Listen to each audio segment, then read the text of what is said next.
All right, so I feel like before I've mentioned that I do theater already, right? I mean, I want to specify here. I'm not exactly a theater kid. I mean, like literally this is my first ever time doing a theater production for my school. I just kind of feel like it's got a little bit of a bad rap. I mean, everyone talks about how weird theater kids are, right? And it's like, some of them are. Some of them definitely are. I've met a lot of them. They are some weird people. But I don't think every single one of them is. It's just like most of the ones that are on stage kind of have that air of personality where they feel like they need to be the center of attention. And I think that's why they do theater, so that they can get that attention through, you know, theater. It just sucks because a lot of the people that do like build crew and stuff, which is what I signed up to do, are actually relatively normal people. They're just people that like building stuff and they wanted to do it. And so they picked, theater as the place to have that outlet, to be able to do whatever kind of creative stuff they wanted to do. And I feel like that's kind of cool. That guy already has diamond armor. I'm not going to go deal with him. It's just kind of weird to me because a lot of these people are relatively normal, all things considered. And then you come across one or two that are really just like the cream of the crop, insane. Like one of these kids, right? I'm not going to say his name, but he's on build crew with me. He is just really something. Like, I don't really know how to explain it. I don't know how to describe this kid, but he's just like weird, man. He's the type of kid that you would absolutely see huffing glue in the corner while everyone else is just trying to get stuff done, you know? Like just genuinely a freak. I think I say this because I did scouts for a while and this kid was a part of my scout troop and I know him from prior experience and he was a weird kid then and he's a weird kid now. And I mean, really, man, he has just not outgrown stuff from when he was 12 years old. Like, how do I describe this in a respectable way? He used to pick his nose and eat it, and he still does. I've seen him doing it during the build productions for this play. I've seen him, I believe, rubbing his boogers on things in the theater area, and it's disgusting, and I hate it, and that's why I don't touch anything that he touches, and I only use the tools that I know have been very, very deeply sanitized. But this kid, right? Like, genuine weirdo, genuine, like, freak of nature kind of child, one that I don't really want to be around, just decides one day, you know what, I'm gonna flex. I'm gonna absolutely humble this kid. And so he comes up to me and he starts talking YouTube.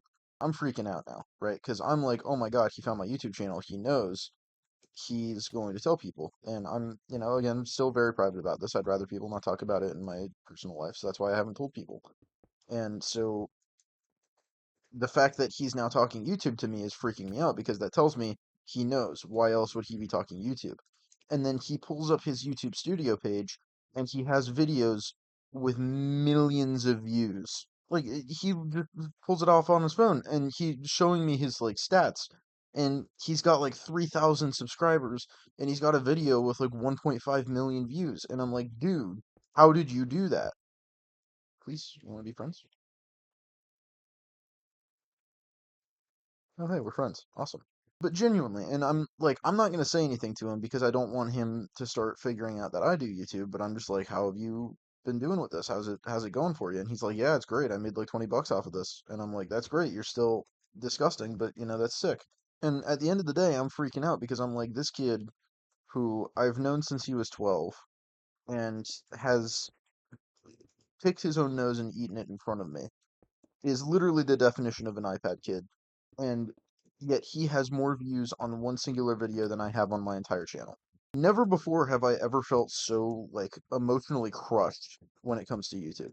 I mean, like seriously, how do you recover from that? How do you emotionally recover from the kid that you know as literally just like the weirdest kid on the planet being someone who completely outclasses you in the entirety of YouTube? The thing that, you kind of pride yourself on, because I do pride myself on this. I feel very good about where I'm at with YouTube right now, but still, not anymore. Apparently, I shouldn't. I should feel awful because this kid just absolutely slammed me out of the park with 1 second of showing me his screen on his phone.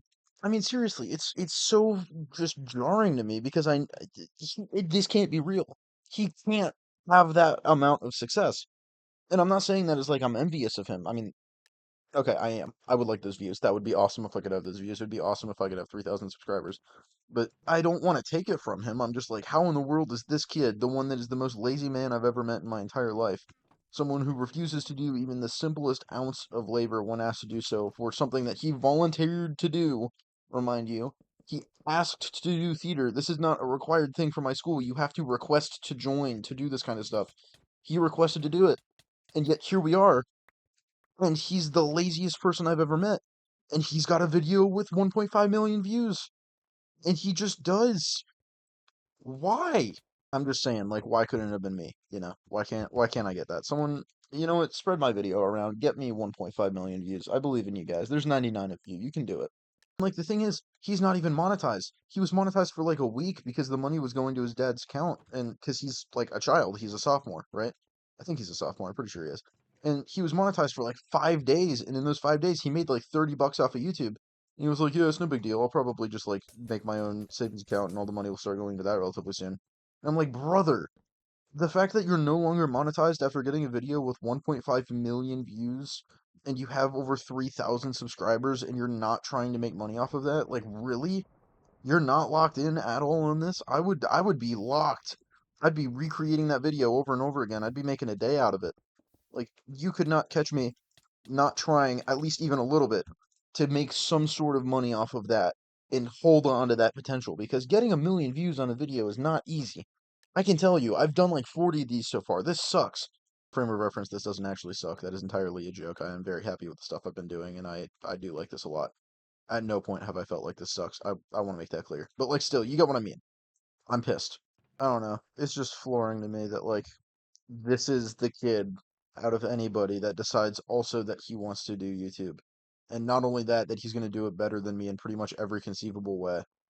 It is just, it's tragic. But yeah, this video is a little bit shorter than usual, I think. It most likely will be, because I've had theater going on a lot and I just needed to get something out really quick. So I made this. Sorry, but I'll still keep the schedule up. If this video is shorter than the other ones are, sorry about that. Apologies. But hopefully I'll have enough time to actually film longer videos than this current one. That's about it for today. Have a good day.